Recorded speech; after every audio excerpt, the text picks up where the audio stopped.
Hello guys, आज मैं आपको बताने जा रहा हूँ पैरासीटामॉल के बारे में। इसके क्या यूजेस होते हैं, इसके क्या साइड इफ़ेक्ट होते हैं, इसके क्या डोजेज़ होते हैं और इसको लेने से पहले आपको क्या क्या सावधानी रखनी चाहिए, ये सब मैं बताऊँगा अपने इस वीडियो में। तो मेरे वीडियो को लास्ट तक देखें। अगर मेरे चैनल पर नए हैं, अभी तक सब्सक्राइब नहीं किया है तो इसे सब्सक्राइब कर लें और बेल आइकन को भी प्रेस कर दें, जिससे कि ऐसे वीडियोज़ आपको हमेशा मिलते रहें। तो वीडियो शुरू करते हैं। सबसे पहले बात करते हैं दोस्तों, पैरासीटामॉल होता क्या है। इसके बारे में थोड़ी सी बेसिक जानकारी आपको बता देता हूं।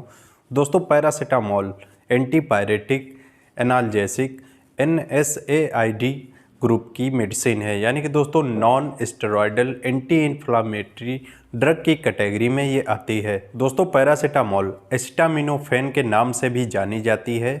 ये आसानी से आपको हर मेडिकल स्टोर पे, केमिस्ट की शॉप पे आपको मिल जाएगी। पैरासीटामॉल एक OTC मेडिसिन है, यानी कि दोस्तों ये ऑन द काउंटर मेडिसिन है। ये आपको आसानी से बिना डॉक्टर के प्रिस्क्रिप्शन के मिल जाएगी। लेकिन दोस्तों, कोई भी मेडिसिन लेने के पहले आपको डॉक्टर से कंसल्ट जरूर कर लेना चाहिए, डॉक्टर से एडवाइस जरूर ले लेनी चाहिए। अगर आपको इमरजेंसी में पैरासीटामॉल की ज़रूरत पड़ती है, आपको तेज़ फीवर आ गया है, पेन हो रहा है, तो इमरजेंसी में आप इस मेडिसिन को ले सकते हैं। अगर आपको ज़्यादा दिनों तक इस मेडिसिन को लेना है तो एक बार डॉक्टर से एडवाइस ज़रूर ले लें। पैरासीटामॉल वाइडली यूज मेडिसिन है। WHO के द्वारा सबसे ज़्यादा रिकमेंड की जाने वाली ये मेडिसिन है। ये आपको ऑल वर्ल्ड मिल जाएगी। तो बात करते हैं दोस्तों इसकी हिस्ट्री के बारे में, थोड़ा इसके इतिहास के बारे में भी जान लेते हैं। पैरासीटामॉल की ज़रूरत क्यों पड़ी, ये क्यों बनाई गई। दोस्तों, सन 1900 के पहले पेन एंड फीवर में, यानी कि दोस्तों दर्द और बुखार में जो दवाएं इस्तेमाल की जाती थीं वो थीं फिनासिटिन, एंटीफेब्रिन, एसिटानिलाइट।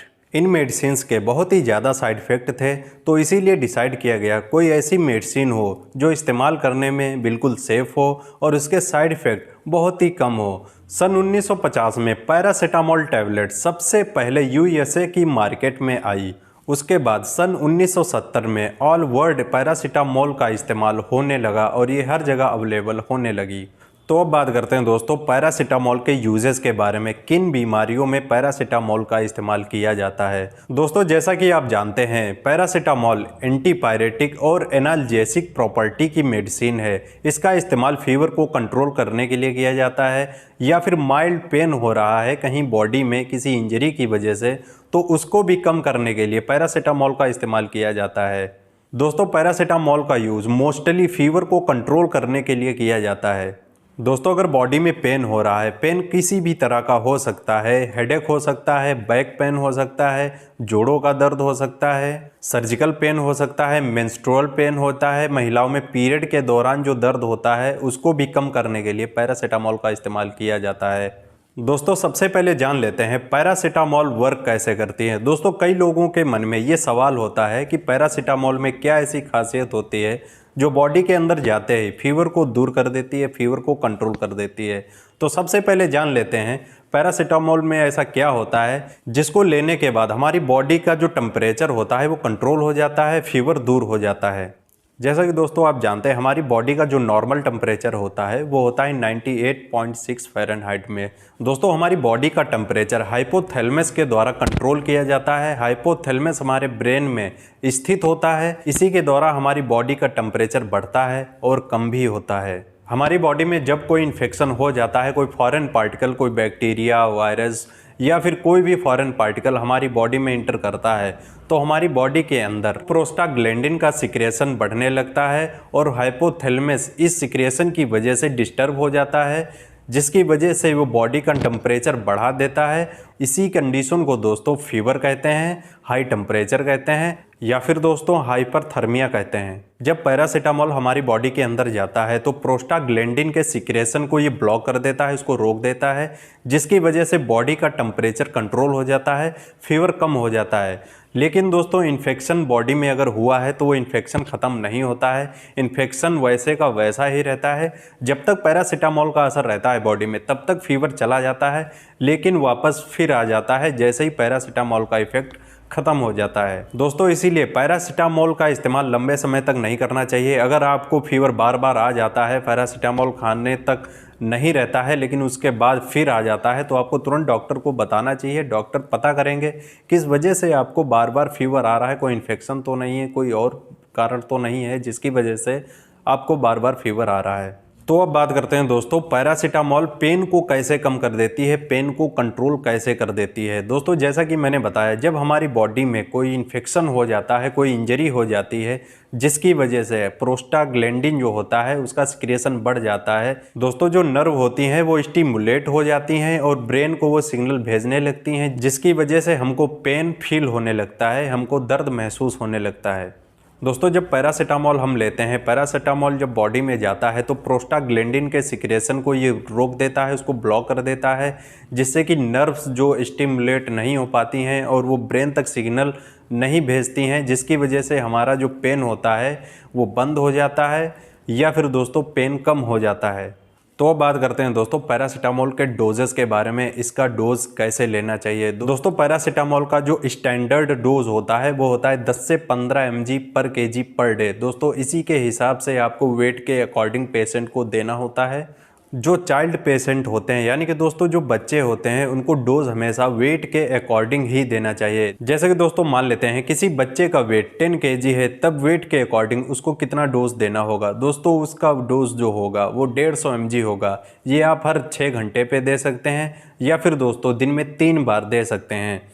अगर किसी बच्चे का वेट 20 kg है तो उसके वेट के अकॉर्डिंग उसको कितना डोज देना होगा, उसको 300 mg पैरासीटामॉल का डोज देना होगा हर 6 घंटे पे या फिर दोस्तों दिन में 3 बार। तो अब बात करते हैं दोस्तों पैरासीटामॉल के साइड इफेक्ट के बारे में, इसके क्या क्या साइड इफेक्ट हो सकते हैं। दोस्तों वैसे तो पैरासीटामॉल के कोई ज़्यादा साइड इफेक्ट नहीं है, लेकिन अगर आप पैरासीटामॉल से सेंसिटिव हैं, इसको लेने से आपको कोई प्रॉब्लम आ रही है, तब इसके कुछ साइड इफेक्ट हो सकते हैं।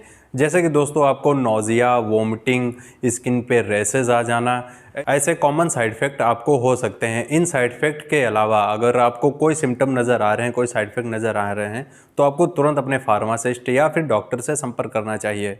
दोस्तों इंपॉर्टेंट बात यह है, आपको पैरासीटामॉल का ओवरडोज बिल्कुल नहीं लेना चाहिए। इसके ओवरडोज की वजह से आपका लीवर डैमेज हो सकता है, लीवर से रिलेटेड आपको कोई भी प्रॉब्लम हो सकती है।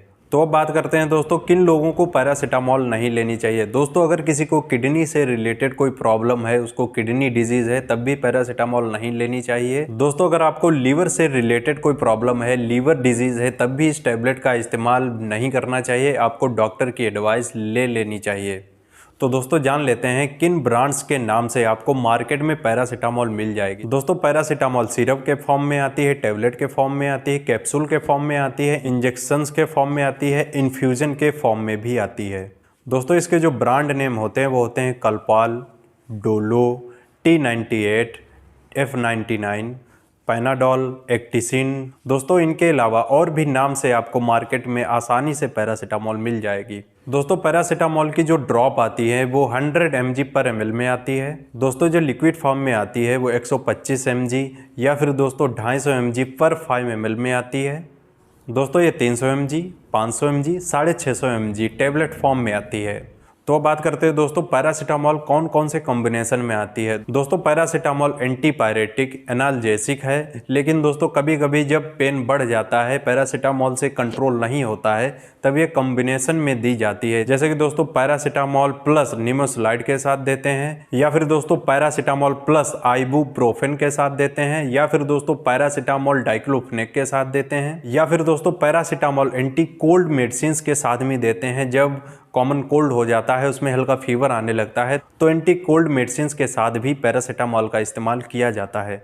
दोस्तों पैरासीटामॉल प्रेग्नेंट वुमेन यानी कि दोस्तों जो गर्भवती होती हैं उनको दे सकते हैं, प्रेगनेंसी में ये सेफ़ होती है। और दोस्तों जो लैक्टेशन कराती हैं, जो स्तनपान कराती हैं, बच्चों को दूध पिलाती हैं, उनको भी पैरासीटामॉल दे सकते हैं डॉक्टर की एडवाइस से।